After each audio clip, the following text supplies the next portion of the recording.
ሰላም እንደምን አላችሁ ውድ የቻናላችን ቤተሰቦች በዛሬታችን ይዤላችሁ የቀረብኩት መረጃ ከሰሞኑ ቶዮታ ለገበያ ያቀረበው አንድ ለየት ያለ የኤሌክትሪክ ተሽከርካሪ አለ። ይህም ተሽከርካሪ በዋጋው ምክንያት ብዙ የተነጋገረበት ይገኛል።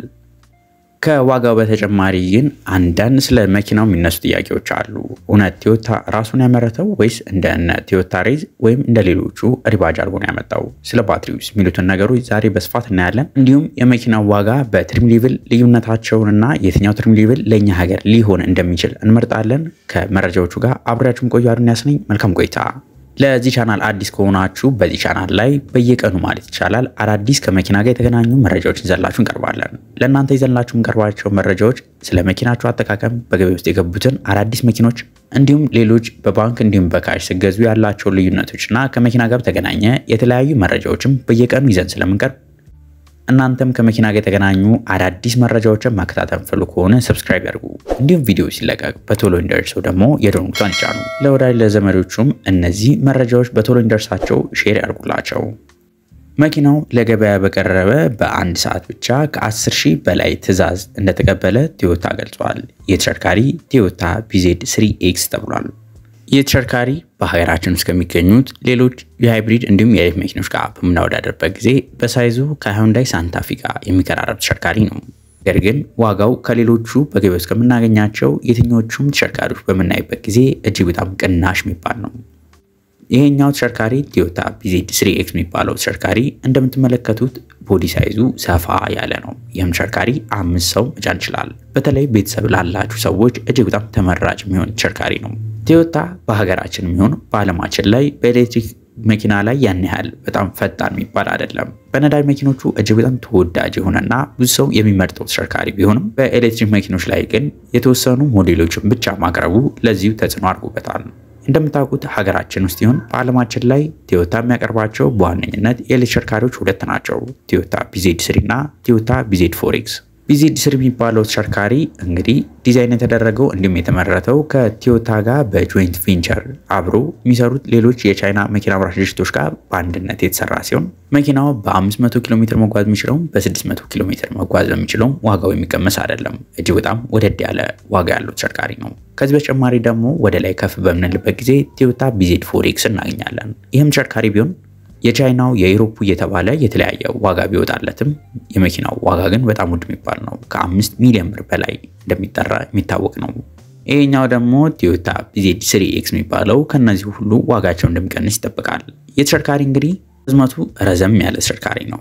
የተሽከርካሪ አጠቃላይ ርዝመቱ 4.6 ሜትር ሲሆን ስፋቱ ደግሞ 1.8 ሜትር ነው። እንዲሁም ወደ ላይ ቁመቱ 1.6 ሜትር ሲሆን መኪናውንም ሰው እንዳቅሙ መግዛት እንዲችል በሶስት አይነት የባትሪ አማራጮች ለገበያ ያቀርባል።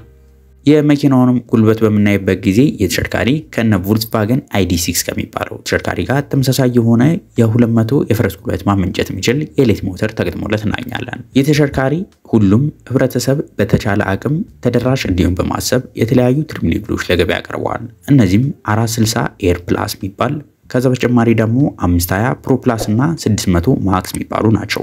መኪኖቹ የሚኖራቸው ፊቸር የሚወሰነው በመኪናው ትሪም ሌቭል እንደሆነ ይታወቃል። በዚህ ምክንያት እነዚህ ሶስት ትሪም ሌቭሎች የተለያየ ፊቸሮችን ያካተቱ ናቸው። እነዚህም ከሚለያዩባቸው ፊቸሮች መካከል ከፍተኛው ትሪም ሌቭል የምንለው ላይ ተገጥሞለት የምናገኘው 27 ሴንሰሮች በመኪናው ዙሪያ ላይ ተገጥሞለት እናገኛለን። ከዚህ በተጨማሪም 11 ካሜራዎችን ተገጥሞለት ምናገኝ ሲሆን መኪናውን ስንፈልግ ደግሞ ሪሞት ፓርኪንግ የሚባል ፊቸር አለው። ይህም መኪናው ራሱን በራሱ ፓርክ ማድረግ የሚያስችለው ፊቸር ነው።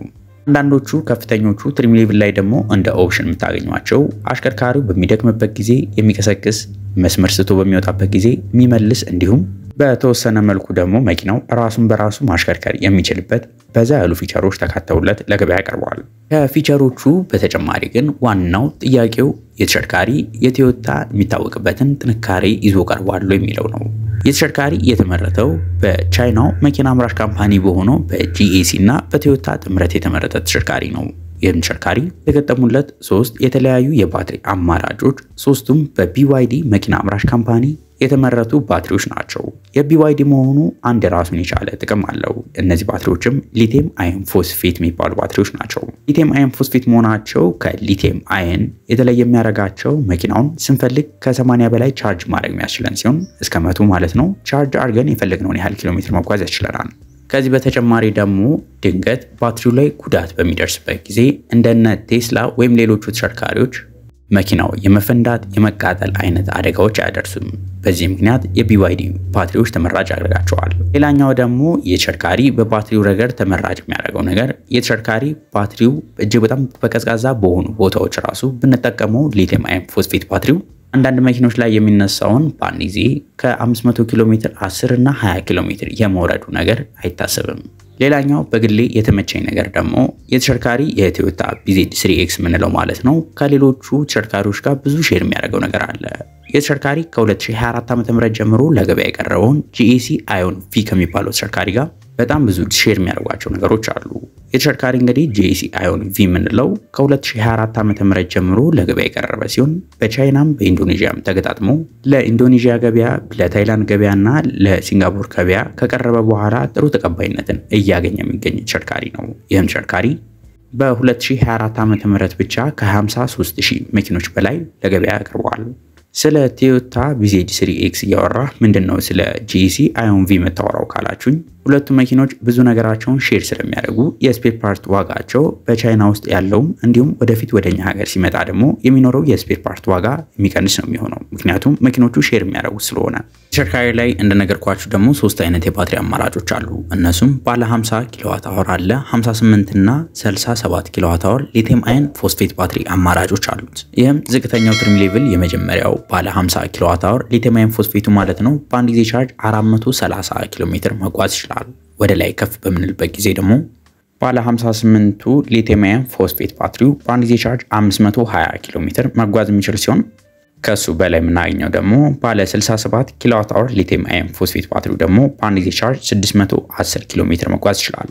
እነዚህ መኪኖች ላይም ከምናገኛቸው ልዩነቶች መካከል የተሽከርካሪ የባትሪ አማራጮቹ ይሁን እንጂ ሶስት በዋነኝነት በትሪም ሌቭል 7 የትሪም ሌቭል አማራጮች አሉት። በጣም ውድ ከሚባለው በመናይበት ጊዜ የተሽከርካሪ እጅግ በጣም ውድ የሚባለው ላይዳር ዩኒቶቹ ላይ የተገጠሙለት ሲሆን በተወሰነ መልኩ ራሱን በራሱ ማሽከርከር ያስችለዋል። ይህም ተሽከርካሪ ከ33 እስከ 35000 የአሜሪካን ዶላር ለገበያ ያቀርበዋል። እሱ የሚቀንሰውን በመናይበት ጊዜ ደግሞ እነዚህኞቹ በብዛት ለገበያ እየቀረቡ የሚገኙት ሲሆኑ ከ24000 የአሜሪካን ዶላር ጀምሮ ለገበያ ያቀርበዋል። ከዚህ በተጨማሪ ደግሞ ዝቅተኛው ትሪም ሌቭል በመናይበት ጊዜ 430 የሚባለው ትሪም ሌቭል ነው።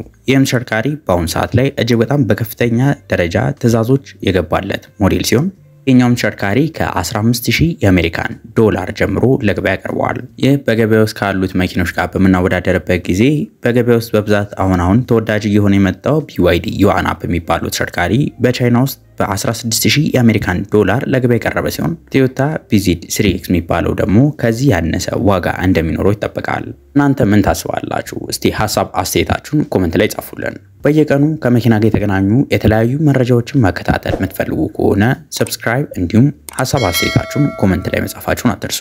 ለዛሬ ይዤላችሁ የቀረቡት መረጃ ይሄን ይመስል ነበር። በቀጣይ ሌሎች ከመኪና ጋር በተገናኙ መረጃዎች እስከምንገናኝ ድረስ መልካም ሁሉ ተመኘው።